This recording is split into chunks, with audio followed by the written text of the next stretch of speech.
Baik, nama saya adalah Yosef Agata.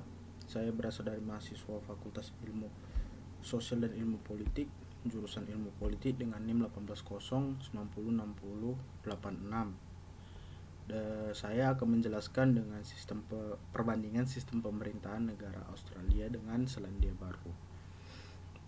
Perlu kita ketahui kedua negara ini merupakan bekas jajahan Inggris dan saat ini mereka termasuk ke dalam negara persemakmuran Inggris. Dalam artian mereka masih kekuasaan ratu atau raja Inggris masih melekat pada kedua negara ini. Nah, bila kita lihat bagaimana pemerintahan Selandia Baru dengan Australia ini, saya akan pertama melihat dari Selandia Baru, bahwa Selandia Baru ini memiliki sistem pemerintahan monarki konstitusional dengan parlementer demokrasi yang dipimpin oleh seorang gubernur dan perdana menteri.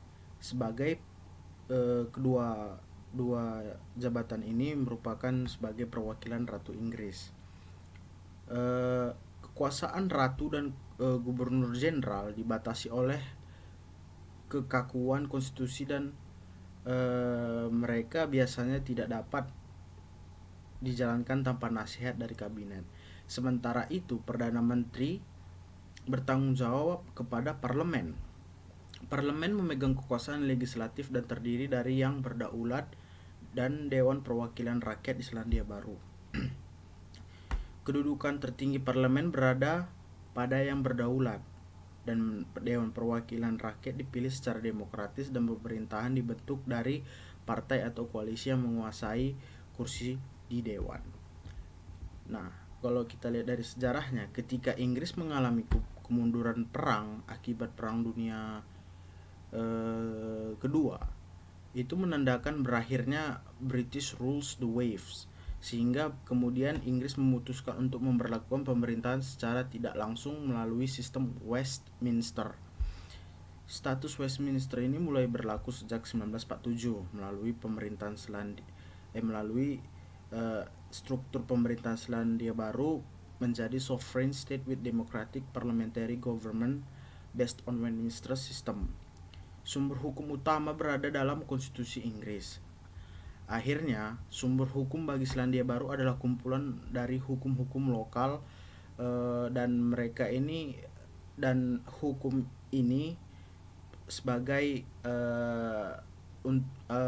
memberikan perlindungan kepada suku asli di Selandia Baru, yaitu suku Maori yang tinggal di Selandia Baru. Dengan hukum-hukum lokal Selandia Baru kemudian diperbaharui melalui dengan Constitution Act 1986. Sistem legislatif dari Parlemen Selandia Baru berbentuk unikameral dalam House of Representative atau disebut dengan HOR. House of Representative ini terdiri dari 120 anggota parlemen dengan 7 kursi istimewa untuk perwakilan Maori. Anggota legislatif dipilih selama masa jabatan 3 tahun. Sistem pemilu sebelumnya menggunakan first past the post.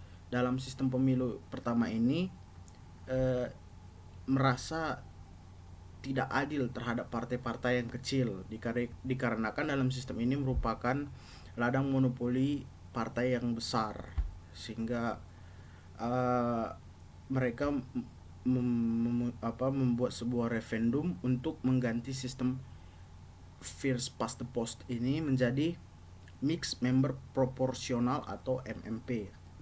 Sistem MMP ini memiliki kemiripan dengan negara federal Jerman dalam memilih lower house. Pemilihan umum di Selandia Baru dapat diikuti oleh penduduknya dengan umur minimal 18 tahun dan mereka tidak ada unsur paksaan. Berbeda dengan Australia nanti, kita akan Australia itu sangat wajib dan atau harus mengikuti pemilihan umum. Nah, kalau masalah dalam perekonomian, Selandia Baru itu menggunakan Selandia Baru itu sangat mengunggulkan di bidang pertanian. Nah, komoditas agrikultur Selandia Baru inilah yang membuat perekonomian Selandia Baru agar dapat menjadi negara yang maju. Uh, Kalau kita lihat, Selandia Baru ini dengan sistem pemerintahan yang sangat unik. Mengapa saya bilang gitu? Karena mereka menggunakan sistem uh, hybrid yang lebih unik dibandingkan Australia sendiri gitu.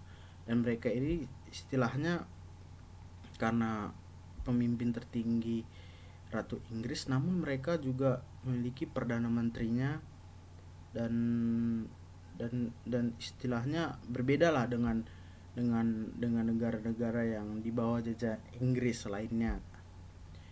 Nah, sistem parlemen Selandia Baru menggunakan sistem unikameral kan. Selain itu, eh, parlemen yang tidak ada di House of Lord, stabilitas politik dan keamanan pun sangat terjaga di Selandia Baru. Namun sayangnya Selandia Baru itu sangat bergantung dengan perdagangan internasional. Seperti yang mereka unggulkan tadi, agrikultur itu mereka sangat bergantung kepada perdagangan pasar bebas di internasional. Kalau kita lihat dalam sistem pemerintahan Australia yang sekarang, nah saya akan menjelaskan sistem pemerintahan Australia. Ini ya. Sistem pemerintahan Australia itu dibangun atas tradisi demokrasi liberal. Nah, mereka menggunakan nilai-nilai toleransi beragama, kebebasan berbicara dan berserikat, supremasi hukum, lembaga-lembaga Australia dan praktik-praktik pemerintahannya mencerminkan model Inggris dan Amerika Utara. Nah, salah satu demokrasi tertua dan dasar di dunia, Persemakmuran Australia didirikan pada 1901. Nah, mereka ini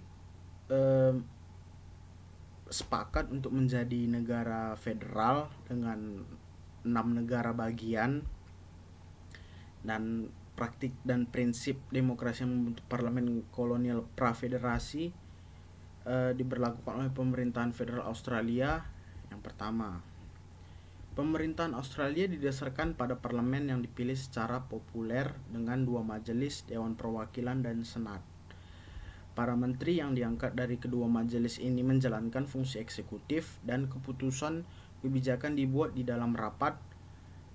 Para menteri terikat oleh prinsip solidaritas kabinet yang sangat mencerminkan model Inggris, yakni kabinet bertanggung jawab kepada parlemen.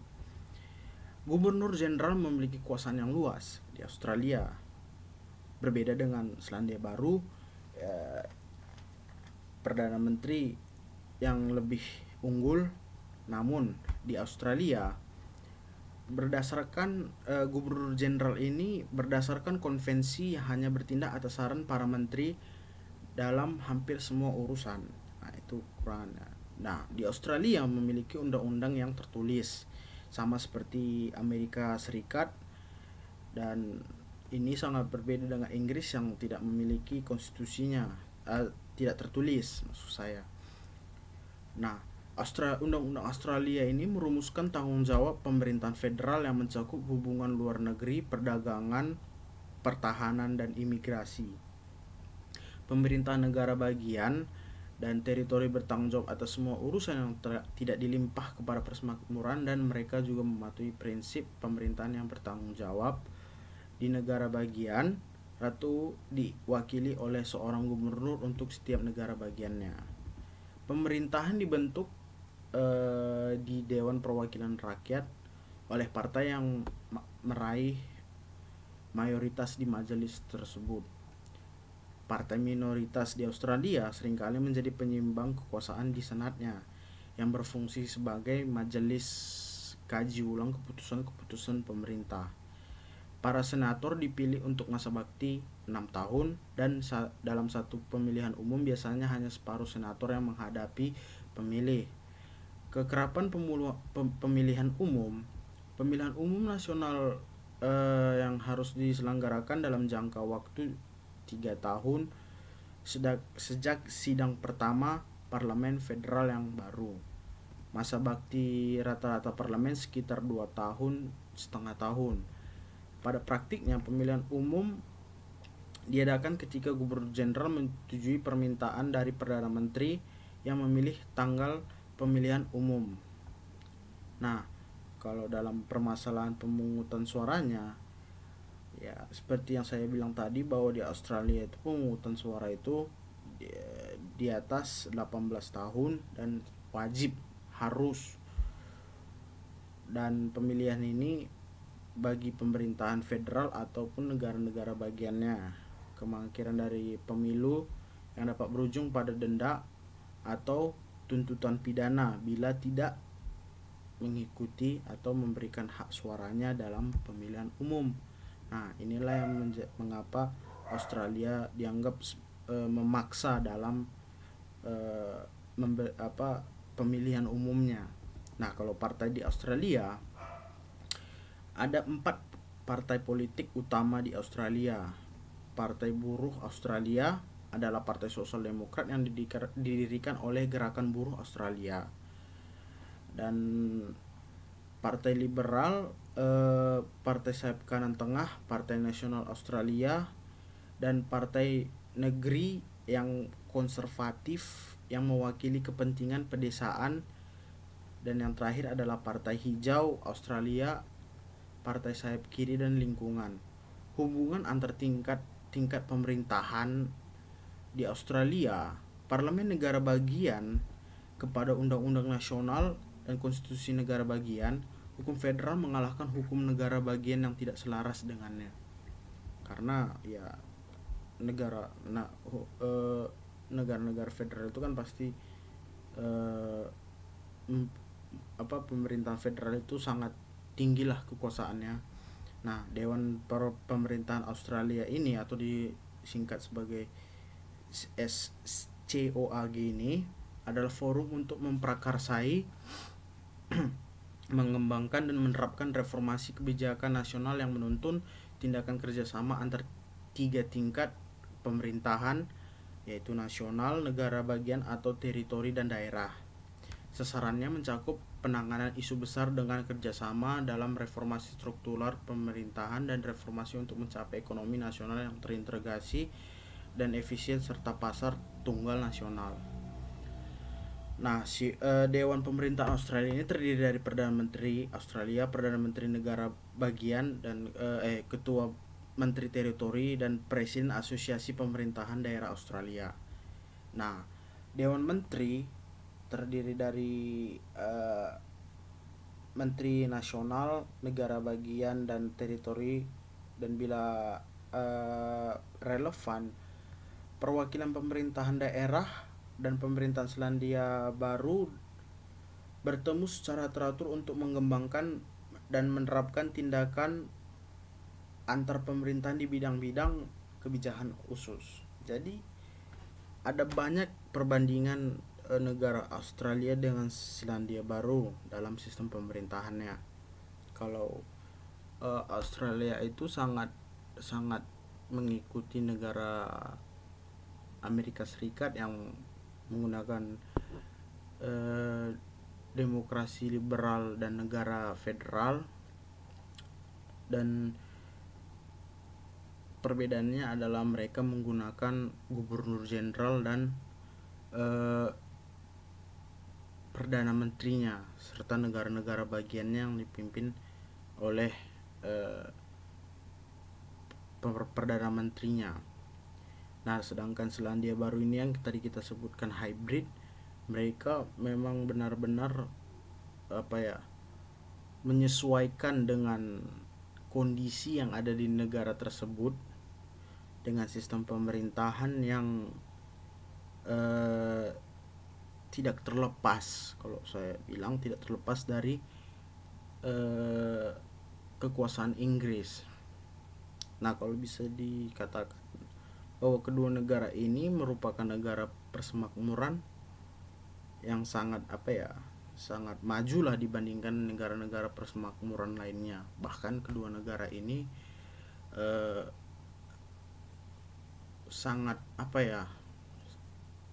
termasuk negara bagian barat, padahal tidak gitu kan, karena persemakmuran Inggris tersebut. Nah, sehingga hanya ini saja yang bisa saya sampaikan. Saya rasa cukup dan semoga bermanfaat bagi kita semua. Dan bila ada kesalahan kata mohon dimaafkan. Sekali lagi terima kasih dan